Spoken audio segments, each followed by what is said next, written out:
का उजाड़ा न होगा।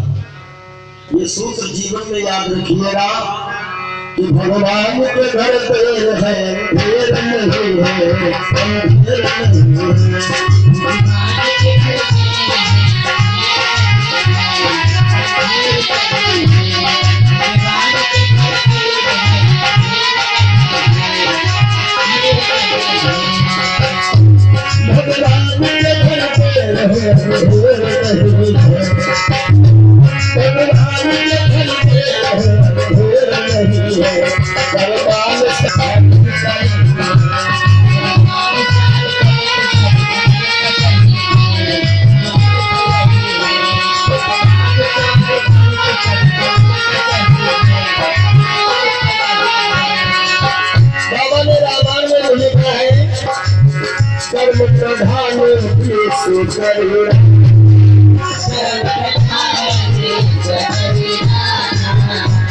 प्रधान विश्व करेगा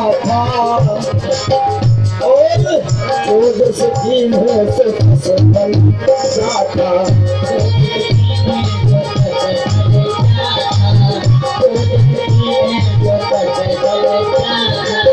जो खाया से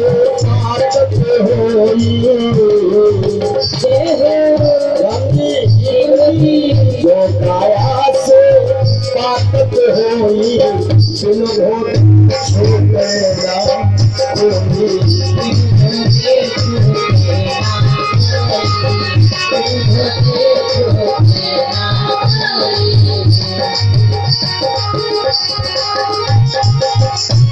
तो भगवान के घर देर है, अंधेर नहीं है। हालांकि हम इंसान करें तो क्या करें, कहीं कहीं तो लोग ज्यादा परेशान होते हैं ना।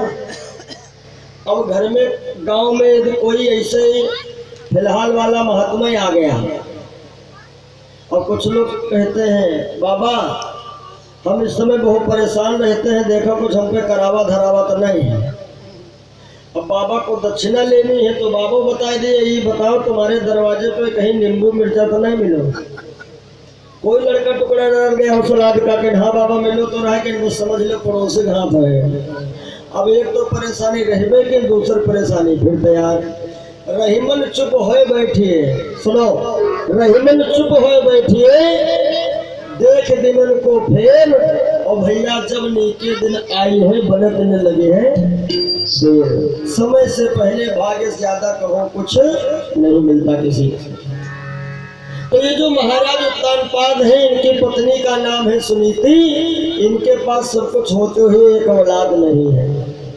एक दिन की बात है कि सुनीति के सामने जो महल की नौकरानियां थी वो आपस में बात करने लगी। कहती है बहना क्या बताऊं, नौकरी है चाकरी ना करी तो क्या करी, और मजबूरी है आना, और नहीं तो क्या बताएं सवेरे सवेरे आकर के इस बांझन का हम लोग मुंह देख लेते हैं, पूरा दिन हमारा बेकार जाता।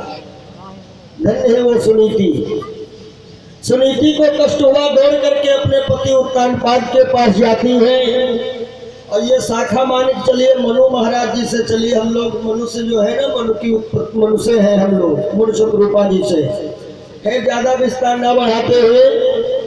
तो उत्तानपाद कहने लगे होई देवी कहने दो, समय समय पर होते है समय समय की बात, और किसी समय का दिन बड़ा तो किसी समय की रात। एक दिन महारानी सुनीति ने अपने पिया के चरण पकड़ ही लिए और कहा प्रभु एक बात कहें। हाँ कहो देवी। कहा कृपा करके आप दूसरा विवाह कर लीजिए। क्यों? क्योंकि हमसे कोई संतान नहीं है। हमें बांझ कहते हैं, आपको निबल कहते हैं लोग।